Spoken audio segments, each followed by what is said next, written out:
All right. So, whoa, that's loud. Okay. Hello. There's a microphone. Where's the microphone? Like, there's no. It's like I have no idea where this microphone is. Or maybe my voice is. No. Okay. Is there a microphone in here? I have no idea. Okay. Maybe my voice is just loud and this room is echoey. Okay. That is weird. Hi. How are you all doing? Hopefully you're doing well. Welcome to, wow, this is a very full room for SOC 315. I expect this to remain just as full by the end of the semester and no one to stop coming to class at all. Okay, so obviously, hopefully you're here for SOC 315. If not, you know, the door's right there. And if I'm in the wrong place, if someone could tell me that, that'd be great because I am running around today. Okay, so obviously this is Intro to Social Methods. I think, you know, probably the most exciting class you're ever going to take in the department. I'm sure you're all incredibly excited to be in this class. It's so exciting that I'm the only one teaching it because they couldn't coerce anyone else into teaching the class. And I was like, sure, I'll teach it, happy to do it. And everyone else was like, yeah, I'd rather, you know, not do that. So, all right. I'm obviously Dr. Jeff Broussard, but you know, don't get too hung up on the doctor thing. You can just call me Jeff or Professor Broussard or whatever you want. In, you know, if you're addressing me in emails, right? You can be very informal. It doesn't matter that much to me. If you're looking for me, I am, you know, my office, one of them. I have two now. It's weird. But where I'm usually is the Center for Criminological Research. So it's just, you know, one floor up on that side of the building, kind of at the end of this hallway. And I'm in the little office at the kind of front of it near the coffee area. And you can come by and look for me there if you need an appointment or if you're just kind of looking, you have questions. I'm there, you know, I'm on campus 4 days a week. The only day I'm not here is Thursdays. Okay. If you want to meet with me, I don't have any set office hours because, you know, inevitably no one can meet during your set office hours because everybody's schedules are so weird. I'm just like, if you need an appointment, just email me. We'll set it up. We can do it in person or we can do it on Zoom. I can meet after this class on Mondays and Fridays. On Wednesdays, I have another class in the Humanities Center, literally like 10 minutes after this class. And so I will be packing up my stuff and running over there as quickly as I can. Emails, both of these, you know, jrbrassard@ualberta.ca and jrb5, both work. They both go to the same inbox. I created the JR Brassard one as an alias because, you know, I did my undergrad here and they assigned me this horrible email address. Apparently there were four other JRBs at the time it was created. So I'm stuck with JRB5 for the rest of my life, apparently, since I apparently now have a permanent contract, so that's fun. They both go to the same inbox. I will say, if you're emailing me, where's my little pen? I want to write something down. Or did I leave it in my office? No, there it is. I like to write on stuff. If you're emailing me and you have something important and I don't get back to you, it's not because I'm ignoring you. It's because I get a lot of email. I mean, I have 4 classes I'm teaching this semester. I don't have any SOC 100s, so that's less students than usual, but I still have, you know, 250 students or so this term, so that's a lot of people that could email me, and I'm working on a big project at the CCR for Dr. Bucerius, where I pay a whole bunch of people, so I get somewhere in the range of, bless you, I get somewhere in the range of 100 emails a day. Plus, you know, my students, the project, and all the U of A garbage that they insist on flooding my inbox with every day. Like this week at the U of A, and I'm like, delete, delete, delete, delete. The Artstown Crier, I don't care. Canvas update number 7, I also don't care. So if I don't get back to you and you need to talk to me, and it's not just, you know, you wanted to say hi, which would be weird. 48 hours. If I don't answer you in 48 hours, and it's important and you need my attention, please forward your email to me and say, hey, I think you missed that because you're not wrong. It's just, honestly, the email page is 50. That disappears for me in less than a day. So sometimes I just miss emails. You're not bugging me. I'm not going to be mad at you. I'm not going to be like, oh, this chair is going to cause me problems. I'm not going to be like, this chair is going to cause me problems. No, it is. I'm not going to be like, I hate that person. Why did they send me 2 emails? I'm so mad at them. It really, like, honestly, I know I'm bad at keeping up with emails because there's just too many of them. So I won't be mad at you. If you need something though, like you need a meeting, you need to talk about something, you know, as one of my students once had, their goldfish died and they were in mourning and they couldn't write their exam. I actually have a screen cap of the email if you want to see it. It's hilarious. I loved it. You know, whatever it, so they had to attend their goldfish's funeral, so they couldn't come in and write the exam that day. That didn't work, by the way. But, you know, if it's something that you need and you need me to pay attention to it, please give me 48 hours to try and catch up. If in 48, like, honestly, if I didn't answer you in an hour, I'm sorry. But if it's like 2 days and you're like, I'm waiting for this response, just send it to me again, please. Because the last thing I want at the end of the semester is, you know, was really bad with email. I know I'm bad at email. And you can help me with that by being persistent, right? Okay, that is my rule. Okay, the textbook. You all love buying textbooks, right? No? All right, so this is the textbook for the course. The lecture material is sort of built around the textbook. I always treat textbooks as supplements to the course, with the exception of my like 400 level class, which is new and different. It's sort of a supplement to the course. Everything you need to know for the exams and the assignments is in the lectures. I will not test you on anything out of here that I did not talk about. So, you know, it's not going to be like there's a multiple choice question on the exam that's from this little gray box that you didn't pay attention to because you didn't think it was important, because it was like sociology at the movies or, you know, something like that.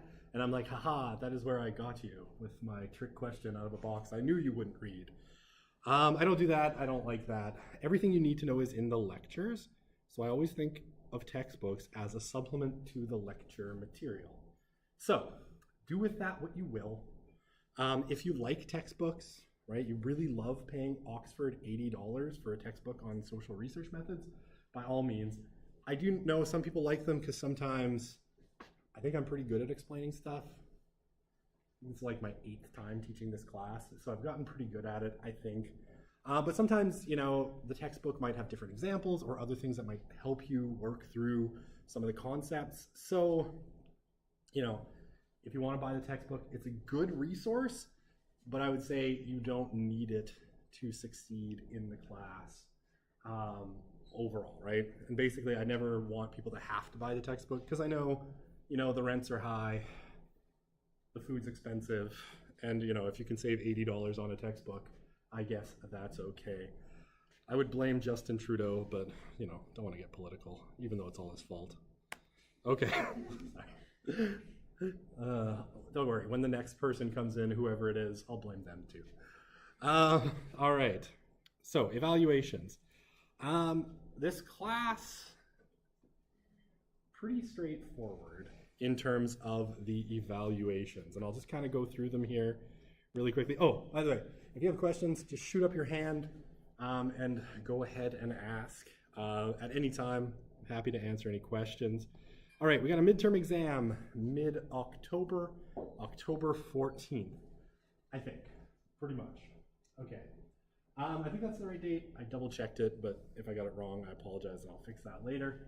And basically that'll cover, you know, roughly half the class content, or basically what you will be looking at is all the material on quantitative research, okay? So all the material on quantitative research on the midterm, and the final exam will be all the material on qualitative. And we'll explain what all this means through the course. Okay, so those are pretty straightforward. And I think I have it on the next slide. They're non-cumulative. 30 multiple choice, and 4 to 5 short answers. And the short answers are, I guess, the midterm, the short answer is worth 21 marks, and the final, the midterm, is worth 20. Because I added 1 grade to make it a little easier based on the questions that are on it.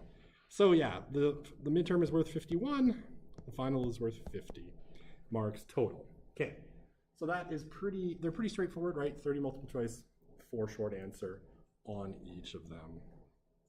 Okay, oh, and I should say one more thing. The short answers are a mix of like definitions and concepts and skills, right? So don't worry, I know you're like, skills, that sounds scary. Definitions, right? So it's just concepts from the course. So it's like, you know, what's the difference between, or define like a double-barreled question and give me 3 examples, right, of a double-barreled question. That might be, you know, one of the short answer questions. And then you're going to have 2 questions on each, like on the midterm, and 2 questions on the final, where basically one of the skills you've learned in the course, like in the, you know, in these 2 sections, right, the big lab assignments and the small lab assignments, basically, you know, you'll have to do something like, I'll give you a prompt. It's like, Dr. Broussard wants to create a survey to, you know, let's think of something random. A survey, you know, of university students to find out how much they like buying textbooks and what they think, you know, the maximum cost of a textbook should be. I'll make it more interesting than that, but I don't want to give away my tricks. And then it'll be like, write 5 survey questions, and with their responses, that would get you this information, right? So something like that. And, you know, that's on the quantitative side. On the qualitative, maybe you have to write interview questions. But it'll all be stuff that you've done before. So pretty straightforward. Okay, and then the other, sorry, did I see a hand up? No, okay. The other component of the class, so if I go back here, we have what I call major lab assignments and mini lab assignments. So as you probably saw when you schedule things, right, you're scheduled in labs on Thursdays. So Thursdays you have a lab with L'Oreal, who wasn't here today, but I'll have her come in before you do your first lab. She's a grad student in the department, and she'll lead you through some kind of skill building activities where you get to kind of practice the skills. From there, you know, from the labs, you'll get assigned what are called mini lab assignments, which is basically you have to, you know, do like a short version of the assignment from that week on your own, building towards this, right? So building towards the bigger lab assignments. So basically what the lab assignments are is essentially sort of a research proposal, right? It doesn't have to be real. You know, you can get a little wacky with what you think you might want to research, but you basically are going to write a research proposal, and I will post the description and the rubrics on Canvas probably tomorrow when I have a little bit of time. But basically you write a research proposal. The first one, you know, will be quantitative. The second one will be qualitative. And you basically say, this is what I'd be interested in researching. You know, this is my research question, this is my methodology, this is my sample size, this is a sample of my tools that I'm going to use. So, you know, survey questions, interviews, something like that. And again, I'll explain all this to you in great detail as we go through the class, and it's really straightforward. It might sound scary, but it's not. So the mini lab assignments are basically one component of this. So the first one, for example, is write a quantitative research question, right? So you want to find out something that you can quantify. So, you know, how religious are Edmontonians? You know, you might want to write a research question on how religious Edmontonians are. So you say, that's my research question, and then L'Oreal and I will critique it and say, you know, and I think I have to look back at it, but there's a little like, okay, and how would you propose finding this out? So we can kind of guide you through it. So as you go through, right, you're going to build little components of this, which you can then take all of this and put it together, adding a few pieces into the major lab assignment. So basically, you're building and getting some feedback from me and L'Oreal towards that longer assignment which is due around the same time as the midterm. The dates are on the syllabus, but I don't remember the date off the top of my head. Okay, does that make sense? Yes, please. So is like the larger lab assignment, like what you're saying, like, oh, write a quantitative research question, is that what you're going to use for the large assignment, just with the critiques that were given from you? So you can. Absolutely. If you want, my idea is that you would take each of these and sort of build so that by the time you get to the major one, it's just like putting the pieces together. Some people choose to do completely different ones because, you know, they get through a couple of the mini labs and they're like, I am unhappy with how this turned out. I would like to do something else. Because sometimes as you work through it, you're like, actually, the research thing I thought of doing is totally unworkable. And, you know, when it gets to asking survey questions, it's impossible, for example. But the idea is, yeah, that you could build, you know, each of these towards that goal. There's a couple of other components that you have to add in. So it's not entirely like just drop them in. And I mean, things like the survey questions, on the mini lab, you write 5. For the major one, you write 10, right? So you have to scale it out a little bit. But yeah, the idea is that you're building it towards, and you can reuse the same thing, right? You don't have to create the whole thing from scratch if you're happy with what you've got. Does that answer your question? Yeah. Perfect. Other questions? Yeah. It's more to the schedule. The lab schedule is all set on Tuesdays, so I assume we just put it to Thursday. Did I put it on to Tuesdays? Yeah, it's on. Oh, I must have gotten that mixed up in my head. I will fix that in the syllabus tomorrow because I got the dates wrong. And the midterm. Last year, they were all on Tuesday. Is Thanksgiving. It's Thanksgiving. Yeah. I hate Thanksgiving. I'll fix that. I had that not in my mind when I was I'm just like, dee. Okay, I will fix that. It'll be the next day. So it'll be the 16th. After Thanksgiving. Unless you all want to come and write. I will fix it. I can't believe I did that. Must be the American in me. I don't know. Thanksgiving's in November, guys. All right. I will fix that. Thank you for letting me know. And the labs, I put on Tuesdays. I did. Because last year my labs were on Tuesdays. Okay. I will fix that. All right. So it doesn't matter. You don't have labs until 2 weeks from now. So it'll all work out. So I will fix the syllabus. Did I make any other mistakes that you found? No. All right, cool. I mean, those are fairly major ones, but I will fix those. Okay, that'll be the 16th or something. I killed something. Hang on. There we go. Oh, one thing. Yeah, please. So just confirming, there's no labs tomorrow? There's no labs tomorrow, and there's no labs next week, right? I just figured we won't have gotten enough content talked about for us to actually do anything meaningful. So yeah, not tomorrow, not next week. It'll be the 3rd week of the semester. And yeah, but no labs on the 2nd day or the 3rd day of the semester. That would be cuckoo pants. Okay. I got it. All right. Oh, the mini labs. One other thing I should say about them.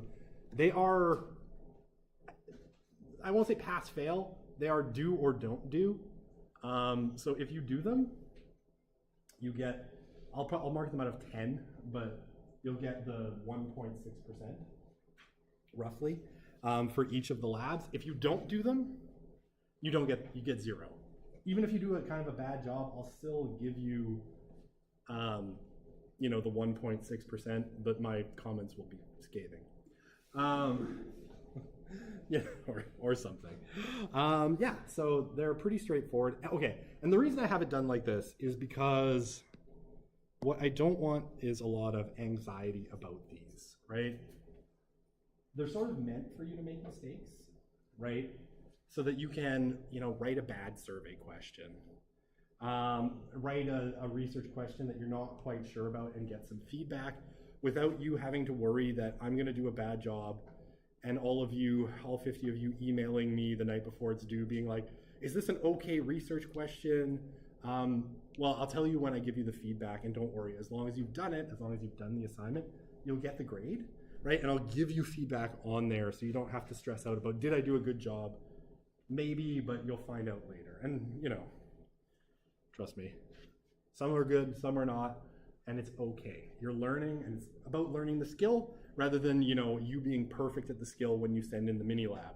You want the, you know, the better result when you do the major lab assignment. So that's what I will say there. Okay. Any other questions about this? Okay. Oh, I already wrote on this one. Yeah, there's 6 of them. So basically, you'll be in the labs, you know, 6 times during the term. And then I have 2 kind of drop-in sessions scheduled. So there's like basically 8 labs kind of scheduled through the term. 2 of them are drop-ins, right? Kind of the last Thursday prior to the major lab being due. So you can come in and ask any questions, and if you want feedback. For the 9 a.m. one, probably just from L'Oreal, but I'll be around for the afternoon one. Just so, you know, you get a chance to ask questions if you have them, right? So that one you don't have to worry about coming to, and all of that jazz. But yeah, it's only 6 times during the term for the ones where you're doing, you're kind of doing skill building with L'Oreal. Okay. All right, are we good? Do any of you want to leave and drop the class? I'm like, no, it's the only time it's offered this semester, and most of you are probably stuck here whether you want to be or not. Sorry. Trust me, the other person they had scheduled was way worse than me. Yeah, please. Okay, sorry. If you have the lab schedule wrong and you have the drop-in help with the major lab 1, I'll move the date for it. so then the due date will also be moved for that? Yeah. Because I foolishly thought it was on Tuesday, because T and R apparently are the same in my brain. But yeah, I'll just fix it, and I'll come back to that on Friday, and I'll just be like, okay, here are the real dates, and we'll fix it from there. And I'll erase it from history so it never existed. That's my plan. And then there'll be no evidence other than all the documents you downloaded. I had to prepare 4 of these this semester, and after a while it got a little bit brain-breaking, so I don't think I missed Thanksgiving on any other classes. I hope not. Okay. Oh, sorry. The class, you know, what is the class? Basically pretty straightforward. We're going to be talking about research methods. You know, we're going to practice working with some of them. All right, here's the thing you're all not wanting to ask, but I'm going to tell you anyway.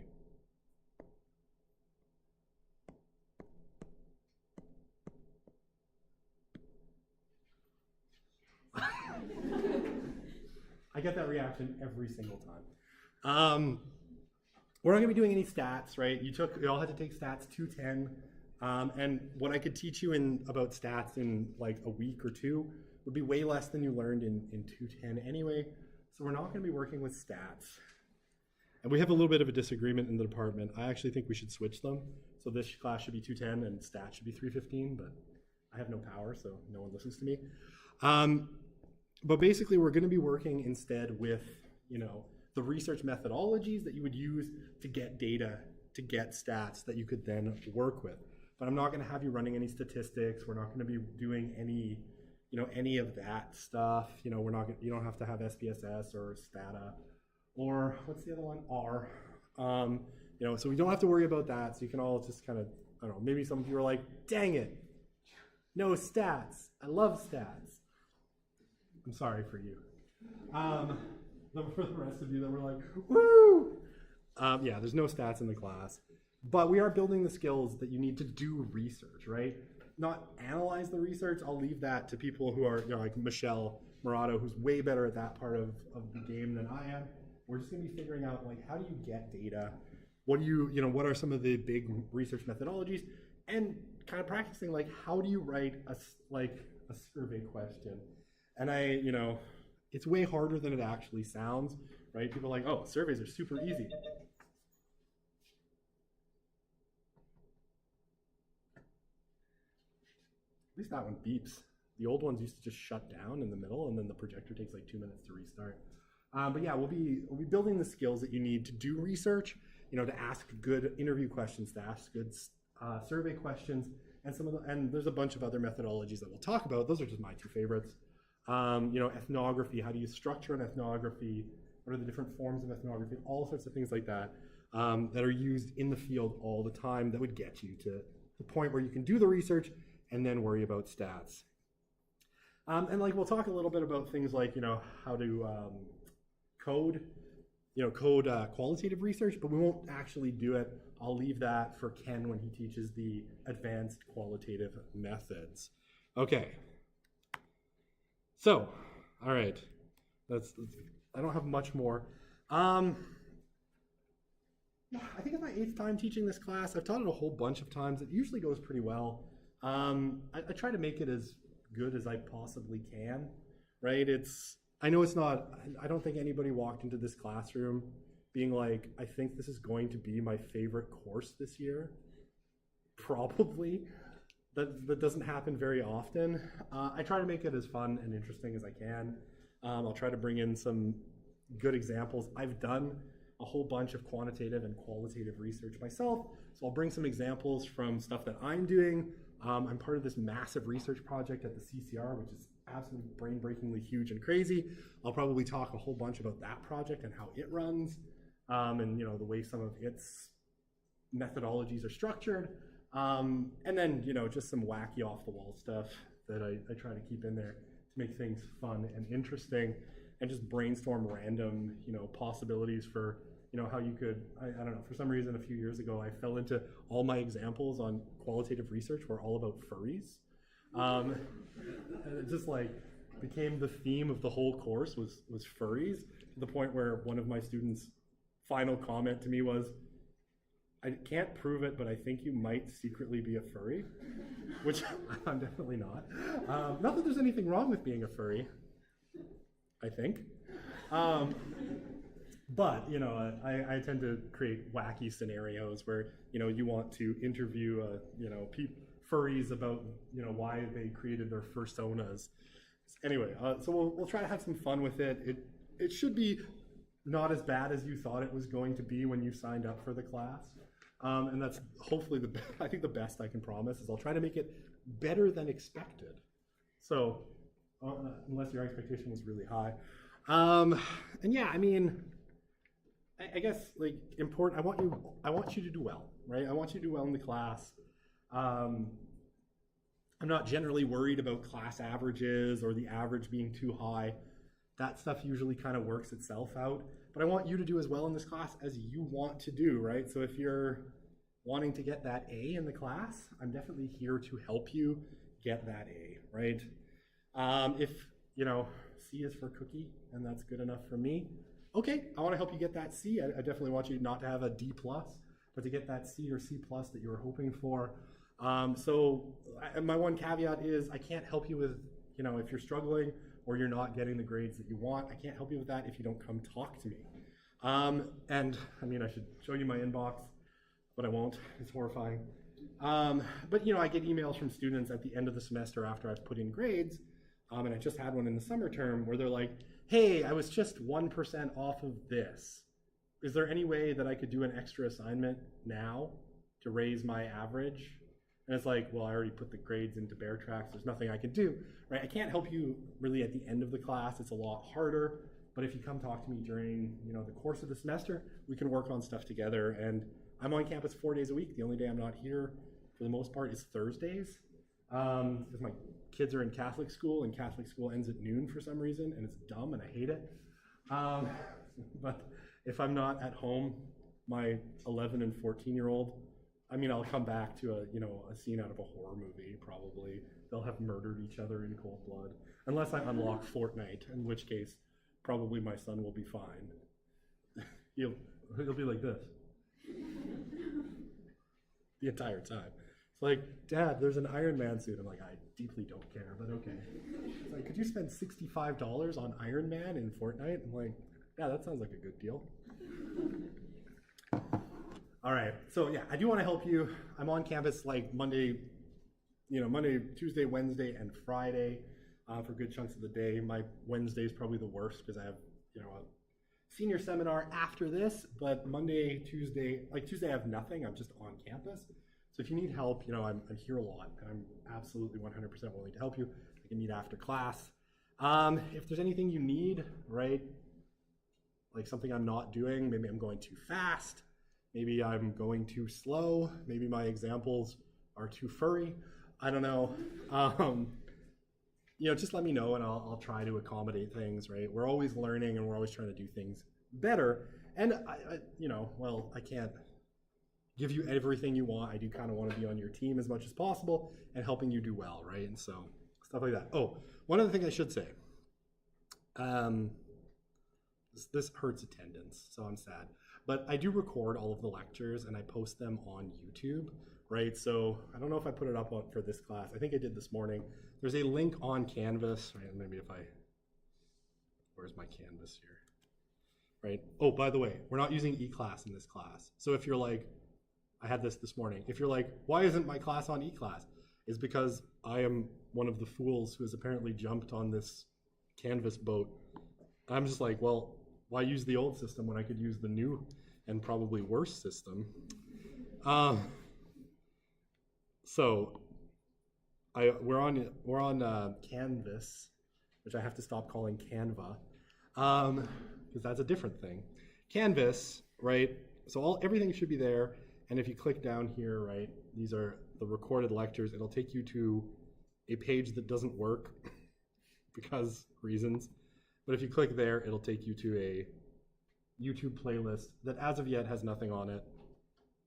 But I'll add all of the lectures as we go through. So if you miss class one day, if you're sick, don't do like I had a student last year, like sitting in the front row, like literally just coughing constantly through a lecture. And I was like, I'm sorry, could you go home? Like the lectures are recorded, they're online.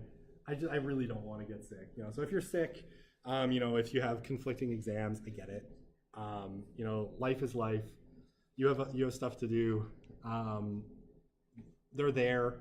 After 72 hours, they get subtitled, which is really nice, right? They get captioned on YouTube. So if you like the captions, or if you want to listen to me at chipmunk speed, right? It's like I'm going to get through my hour-long lecture in 22 minutes. You can crank me up to 2 times speed or faster. It's there for you to use. If I forget to post the videos, which by the way happens incredibly frequently because I just have too many things on the go, just email me and be like, hey, dummy, dear professor, you forgot to post the lectures. Could you post them? Or if you want, anything, you can always just click on the YouTube channel and everything will be there. Right, as you can see, and hey, if you're not here, you can go to the YouTube channel and you could tune in live because it's being live streamed. So you could participate in the class without being here. So, if you want that verisimilitude of coming to class without actually coming to class, and you just, it's like, I would like to come to class, but from my bed, in my pajamas. You can tune in live as well. And I'll throw in a tool starting in the next class called Slido, where you can ask questions kind of live through the Slido. So you could even participate and ask questions. And then I'll inevitably have someone being like, my friend who's at home and not here says you forgot to turn on your microphone. And then I'll fix it begrudgingly because that person didn't bother to show up. But yeah, so I think that's pretty much it. But yeah, lectures are all there. And like I said, if you want to tune in live, but you just can't make it, you're sick or you don't like being around people, feel free to do that. Use it as you will, and you can review using that tool. They'll be up until the end of the semester, at which point I will take them down if I remember. Okay, and that's it. That's pretty much the setup for the course. We won't start, usually these classes are an hour and a half, but we won't start on material today. We'll start material on Friday. We're gonna start talking about, quantitative research on Friday. And I promise it will be less bad than you think it will be. Yes? You said class is an hour and a half. No, usually this class is scheduled for an hour and a half, but this one's only an hour. Right? So in other years, they usually schedule me twice a week for an hour and a half. And I would, at this point, start into the material because we have less classes. But no, this class is only an hour 3 times a week. So sorry, I didn't mean to be confusing. All right. Freedom. All right, have fun. Enjoy your last day before you get quantitative methods. Pretty on our way. I know lab-wise, kind of just have to be there and you have to have like certain excuses. So, I have kids that get sick. You know what? I don't keep attendance at the labs they are there for people to build those skills. But if you can't make it, Okay. it's not an issue. If for whatever reason you can't make it to the one that you're scheduled in and you want to go to the other one, that's fine. You can just go. You don't have to check with me or L'Oreal. Yeah, we're not gonna. You're all adults, and I'm not gonna police attendance, right? Because I don't want to be a kindergarten teacher. That's why I'm here, right? So, or a high school teacher. Got it. Never want to teach high school. my life. Yeah, no. I'm not policing attendance either here or in the labs. Okay. If you don't go, more as long as you submit the assignments, you're good. Oh, okay, that's fine. Yeah. Okay, perfect. Thank So you. yeah, if your kids get sick, no worries, and the recorded lectures are there, and great. you can just balance your life as you see fit. Okay, perfect. Thank Cheers. you so much. I don't know if you'll know this, but I took a class last year in Psych 302 is one of those topics classes. Okay. And it was like data analysis for research. Okay. And like everything you went through, like we did like in depth. It was more like lab work, like in R. Do you know if I'm able to use that as like a substitute for this class, or where I could go to ask? Okay, the person you need to ask is Pam Minty. Okay. So she's our undergrad advisor. Okay. She's on 5. I don't know if she's in this week, but she should be. Okay. Because it's a busy week. You'll have to make an appointment with her probably. And if you send me an email, I can send you her email address. But yeah, she's the one who knows all of that, like Okay. how the puzzle pieces How fit they together. all work together. My guess is it probably won't, because That's okay. the university sucks at That's okay. being like, hey, yeah, I guess you already got that skill. Why would we make you do it again? More classes. That's fine. More classes, more Yeah. money, right?